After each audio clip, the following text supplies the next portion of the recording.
Hi guys, welcome to the Collective. Come on in. So here at the Collective, we want to be a space where anybody can come and have peace and have a safe space to be with no judgment. We have a lot of people who just want a place to just feel like they're at home, and that's what we want this to be. We want this to feel like a home, even if it's for a temporary period of time where you can be comfortable, right? It's a great place to come and just hang out. People can watch TV, you can play video games, whatever here in this space. On this side of our building, we have this open space for a gym. Of course, we open the big door when anybody is in here. The hope is that we will eventually have a shower and a laundry hookup available out here in this space as well, because we have, again, a lot of, people who need those resources who don't have that available either at home or maybe they don't have a home at all, right? And of course, like I said, the health and wellness, a lot of people in recovery, it's a huge part of their recovery process. And so we want to have that space available too. We'll go down this hallway, and this is where all of our peer offices are. Down here is Mandy's office. We are both peers, of course, that work here at the Collective.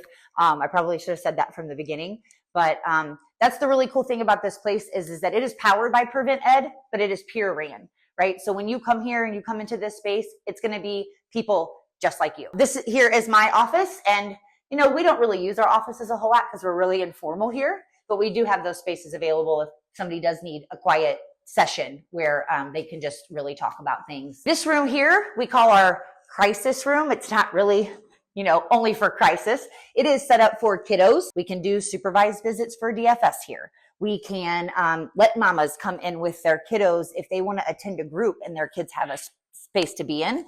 It's also a great space, like we said, we call it the crisis room because it is a space that has no windows, where if somebody is in crisis or somebody just needs to be emotional or whatever, they have the space to come in here and be private and do that on their own.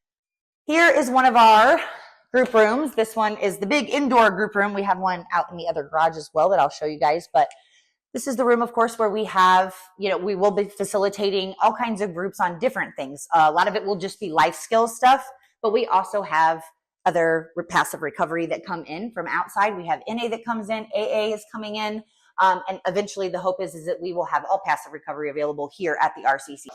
We have a full kitchen back here, which is a really awesome thing to have at a recovery community center because we can use this to facilitate some of those groups we were talking about for life skills. We can do meal prep and planning, budgeting for groceries, nutrition, all of those kinds of life skills that, when we're out there in active addiction, we either don't learn because we don't care to, or we forget about that those are the important things about living a different lifestyle, right? And so being able to teach people those things and the things that we've learned in our own recovery to have, that better lifestyle. We do have another room out here, out back, where we can hold groups. We have this really amazing space.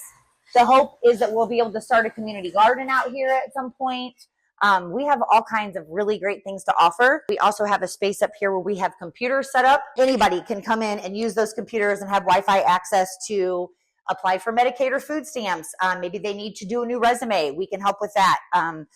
Job applications, right? People need to get on it and apply for jobs and stuff. So we have this space up here where anybody can come in and use the computers and get things taken care of that they need to. And the cool thing is that because we are peers and we've already been through this stuff, we have that knowledge and the ability to help them. The really awesome thing about partnering with everybody here in the community in Jefferson County is that we have a bunch of resources that a lot of people that may come here don't know about, right? And knowing where those are and how to get people to those things or show them how to use the resource is a huge part of being a peer. And we also have transportation, right? Transportation is a huge barrier out here in Jefferson County. And thankfully, Ismo has donated this van to us, and we are able to go pick up clients with other people that we partner with here in the community. We have the Salvation Army and New Hope that are right up the road here, and they do lunches and showers and things, and we can go up and pick up a whole group of people at once, bring them down. We can also take people to doctor's appointments and job interviews and anything else that they need to get to. The thing that we need to do is get people to know that we're here, right? We need people to know that the Collective is here and that we are available and that we want to help. We are so grateful for this space, and I hope that lots of people will come and find out what the Collective is all about. I'm Jenna. And I'm Mandy. And we would love for you to come visit us here at the Collective.